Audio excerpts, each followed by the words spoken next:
ദൈവ തിരുനാമത്തിന് മഹത്വമുണ്ടാവട്ടെ. Bible reading പ്രോഗ്രാമിൽ സംബന്ധിക്കുന്ന എല്ലാവർക്കും കർത്തൃനാമത്തിൽ സ്നേഹവന്ദനം. അപ്പോസ്തല പ്രവൃത്തികൾ 28-ാം അധ്യായം. അപ്പോസ്തല പ്രവൃത്തികളിലെ അവസാനത്തെ അധ്യായമാണ് നമ്മളിന്ന് വായിച്ച് ധ്യാനിക്കുന്നത്. അപ്പോസ്തല പ്രവൃത്തികൾ നമുക്കറിയാം, പരിശുദ്ധാത്മാവ് സ്ഥിരവാസത്തിന് ഭൂമിയിൽ വന്ന സംഭവം മുതൽ 38 വർഷത്തെ ക്രൈസ്തവ സഭയുടെ ആ ചരിത്രമാണ് ഈ 28 അധ്യായങ്ങളിലൂടെ നമ്മൾ വായിച്ചു കേട്ടത്. അതിലെ അവസാന ഭാഗമൊക്കെ വരുമ്പോൾ പൗലോസ് എന്ന് പറയുന്ന ഒരു വ്യക്തിയുടെ വലിയ പ്രവർത്തനമാണ് നമുക്ക് കാണാൻ സാധിക്കുന്നത്. ആദിമസഭയുടെ, ക്രൈസ്തവ സഭയുടെ ഉത്ഭവം, അതിലൂടെ പരിശുദ്ധാത്മാവ് അവരെ അത്ഭുതകരമായി വഴി നടത്തിയതും, ആ സഭയ്ക്ക് ഏറ്റവും കൂടുതൽ ലേഖനങ്ങളിലൂടെയും അല്ലെങ്കിൽ സുവിശേഷങ്ങളിലൂടെയും സംഭാവന നൽകിയ പൗലോസ് എന്ന് പറയുന്ന, അല്ലെങ്കിൽ ശൗലായി ക്രൈസ്തവ സഭയെ പീഡിപ്പിച്ച് നടന്നവനെ ദൈവം വിളിച്ച് പൗലോസാക്കി സഭയുടെ വലിയ സമ്പത്താക്കി മാറ്റിയ അദ്ദേഹം നേരിടുന്നതായ വലിയ പ്രതിസന്ധി ഘട്ടങ്ങളാണ് അപ്പോസ്തല പ്രവൃത്തികളിലൊക്കെ നമ്മൾ ഇതുവരെ വായിച്ചു വന്നത്. അതിൻ്റെ അവസാനത്തെ അധ്യായമാണല്ലോ ഇന്ന് നമ്മൾ വായിച്ച് ധ്യാനിക്കുന്നത്. അങ്ങനെ റോമയിലേക്ക് പോകുമ്പോൾ സീസറിന്റെ അടുത്ത് അദ്ദേഹത്തെ ഹാജരാക്കാൻ വേണ്ടി കൊണ്ടുപോകുന്ന ആ യാത്രയിൽ കഴിഞ്ഞ അധ്യായത്തിൽ നമ്മൾ കണ്ടു 276 പേരുണ്ടായിരുന്ന കപ്പൽ. ആ കപ്പലൊക്കെ നശിച്ചിട്ടും എല്ലാവരുടെയും ജീവൻ രക്ഷിക്കുവാൻ തക്കവണ്ണം പൗലോസ് എന്ന് പറയുന്ന ഒരു വ്യക്തി അതിലുണ്ടായിരുന്നത് കൊണ്ട് അദ്ദേഹത്തോടുള്ള ആ ദൈവത്തിന്റെ വലിയ കരുതൽ ആ സമൂഹത്തെ, ആ കപ്പലിലുള്ള സകല ആളുകളുടെയും രക്ഷയ്ക്ക് കാരണമായിട്ട് തീരുന്നു. യൂലിയസ് എന്നു പേരുള്ള ഒരു ശതാധിപൻ അദ്ദേഹത്തോട് കാരുണ്യം തോന്നുകയും ഒക്കെ ചെയ്യുന്നതായ സംഭവമാണ് നമ്മൾ വായിച്ചത്.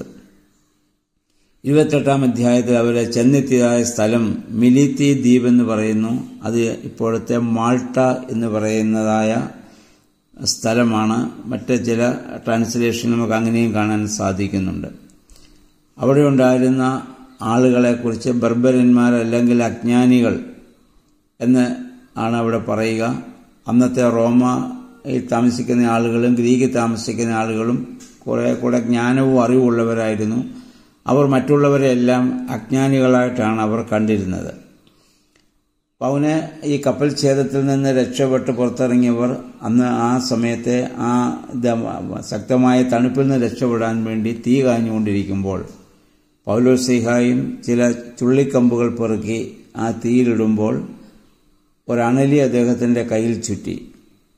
അദ്ദേഹം അതിനെ കുടഞ്ഞ് തീയിൽ കളഞ്ഞു. എന്നാൽ അണലി കടിച്ചു എന്ന് വിചാരിച്ച് അവിടെ കൂടി ആളുകൾ പൗലോസിനെ കുറിച്ച് അവർ പറഞ്ഞു, ഇവൻ ആള് ഒരു അല്ലെങ്കിൽ ഇവൻ തീർച്ചയായും ഒരു കൊലപാതകയാണ് അല്ലെങ്കിൽ കുറ്റവാളിയാണ്. കാരണം അദ്ദേഹത്തിന്റെ കയ്യിൽ ചങ്ങലയുണ്ട്, നമ്മൾ മനസ്സിലാക്കണം. അദ്ദേഹത്തിന്റെ ദേഹത്തുണ്ട്. അദ്ദേഹം ഒരു തടവുകാരനായിട്ടാണല്ലോ പോകുന്നത്. പക്ഷെ എന്നിട്ടും ഈ കപ്പൽ ഛേദത്തിന് രക്ഷപ്പെട്ടിട്ടും ദൈവം അവനെ വിടുന്നില്ല. അണലി അവനെ കടിച്ചു. അവൻ അധികം താമസിക്കാതെ ശരീരത്തിൽ നീര് വന്ന് വീണ് മരിക്കുമെന്ന് അവർ പ്രതീക്ഷിച്ചുകൊണ്ട് നോക്കി നിൽക്കുകയാണ്. ഒരു 10-15 മിനിറ്റ് കഴിഞ്ഞിട്ടും അങ്ങനെയൊന്നും സംഭവിക്കാതിരുന്നപ്പോൾ അവരുടെ മനോഭാവം മാറി. പൗലോസിനെ ദേവനെന്നവർക്ക് അവരല്ല പറയാൻ തുടങ്ങി. മനുഷ്യരങ്ങനെയാണ്. അവർ കാണുന്ന ചില സംഭവങ്ങളിലൂടെയൊക്കെ മനുഷ്യരെപ്പോഴും വിധി പറഞ്ഞുകൊണ്ടിരിക്കും. യഥാർത്ഥത്തിൽ വിധിക്കാൻ സാധിക്കുന്നത് ദൈവത്തിന് മാത്രമാണല്ലോ. അപ്പം നമുക്കറിയാം, ഇതിനു മുമ്പും പൗലോസിനെ ഒരു ദേവനെന്ന് പറഞ്ഞ ആളുകൾ ആരാധിക്കാൻ ശ്രമിക്കുന്നതായ സമയം നമ്മൾ കാണുന്നുണ്ട്.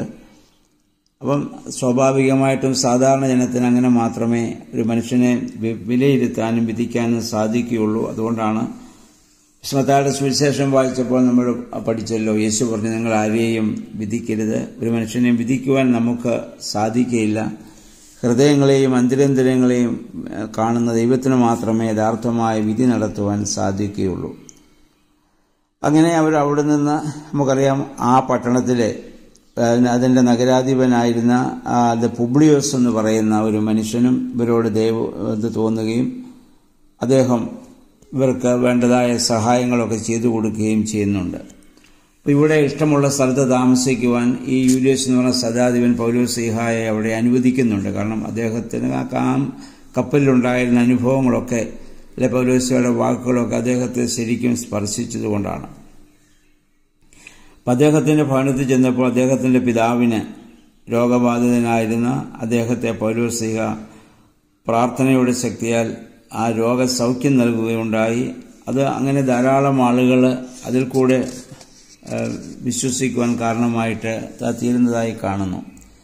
അതിനുശേഷം 3 മാസം അവിടെ താമസിച്ചതിന് ശേഷം ആ ശൈത്യകാലം കഴിഞ്ഞപ്പോൾ അവർ അവിടെ നിന്ന് കപ്പൽ നീങ്ങി.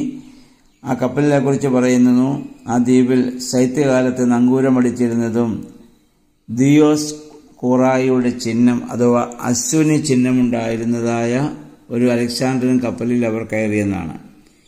ഈ അശ്വിനി ചിഹ്നം അഥവാ ദിയോസ് കൂറായുടെ ചിഹ്നം എന്ന് പറയുന്നത് ആ കാലത്ത് റോമൻ ദേവന്മാരുടെ ചിത്രമോ ബിംബമോ ഒക്കെ അവരെ കപ്പലിൻ്റെ പ്രധാന ഭാഗത്ത് വയ്ക്കാറുണ്ടായിരുന്നു.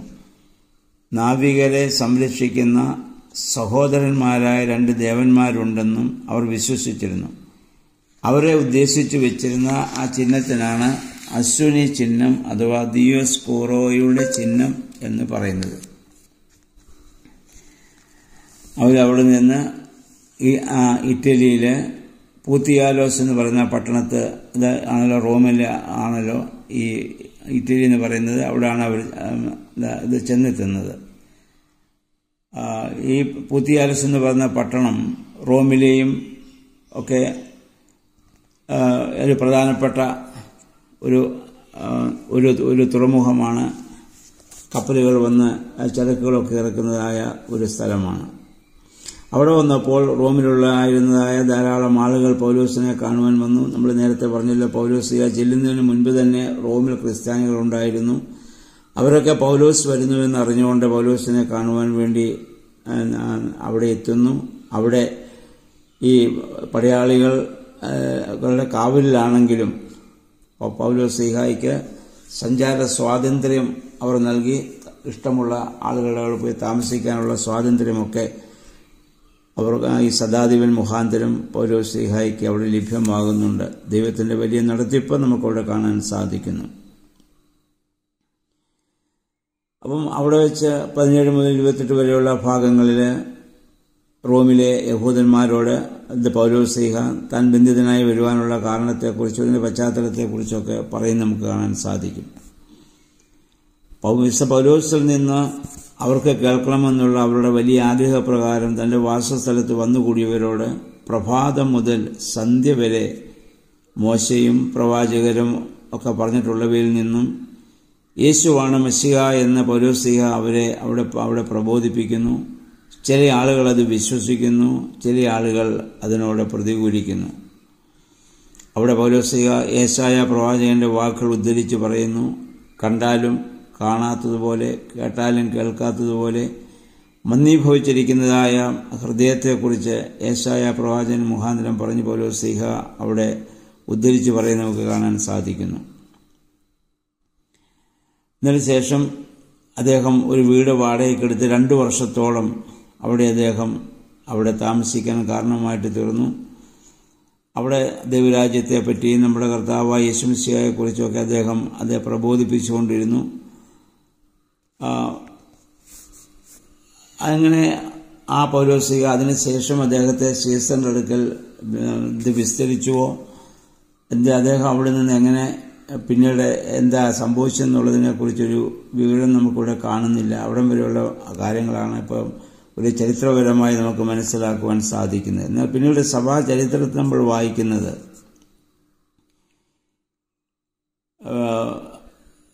ഏകദേശം AD 63 വരെയുള്ള ഒരു ചരിത്രമാണ് നമുക്കിവിടെ കാണാൻ സാധിക്കുന്നത്. അതിനുശേഷം നെറോയുടെ കാലത്ത് AD 67 പൗലോസ്ലീഹ ശിരച്ഛേദം ചെയ്യപ്പെട്ടുവെന്നാണ് സഭാ ചരിത്രത്തിൽ നമ്മൾ കാണുന്നത്. അതിനുശേഷം ഈ 63 മുതൽ ഏകദേശം ഒരു 4 വർഷത്തോളം പൗലോസ്ലീഹ അവിടെ താമസിച്ച് റോമിലായിരുന്നു തൻ്റെ അവസാന നാളുകളിൽ തൻ്റെ സുവിശേഷ പ്രവർത്തനങ്ങൾ താൻ നടത്തിയത്.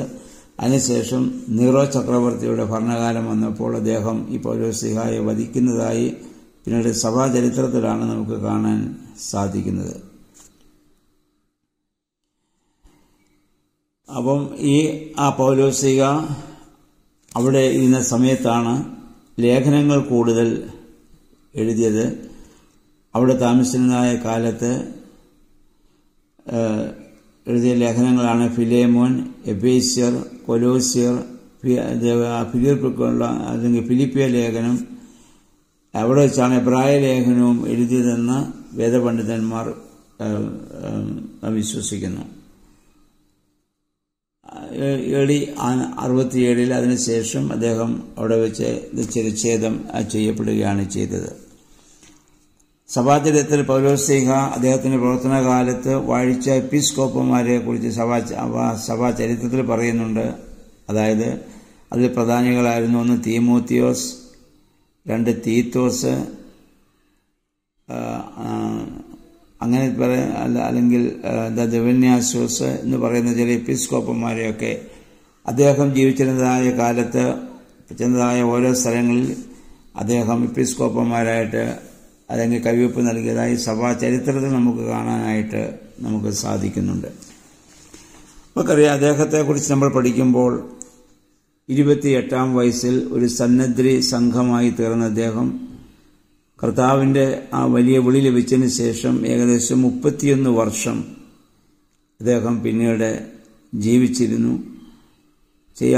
കർത്താവിന് വേണ്ടി ധാരാളം കാര്യങ്ങൾ പ്രവർത്തിക്കുവാൻ അദ്ദേഹത്തിന് സാധിച്ചു എന്ന് നമുക്ക് കാണാനായിട്ട് സാധിക്കുന്നുണ്ട്.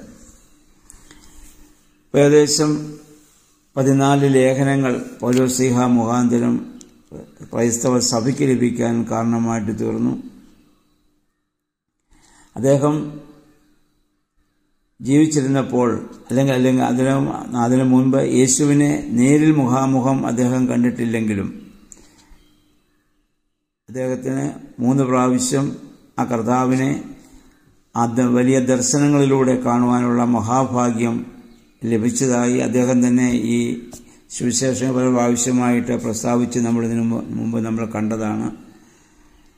ആ ദൈവികമായ ആ വെളിപ്പെടുത്തൽ ലഭിച്ച അന്നു മുതൽ സഭയ്ക്ക് വേണ്ടി ധാരാളം സംഭാവനകൾ നൽകുവാൻ സാധിച്ച ഒരു വ്യക്തിയായിരുന്നു അദ്ദേഹം.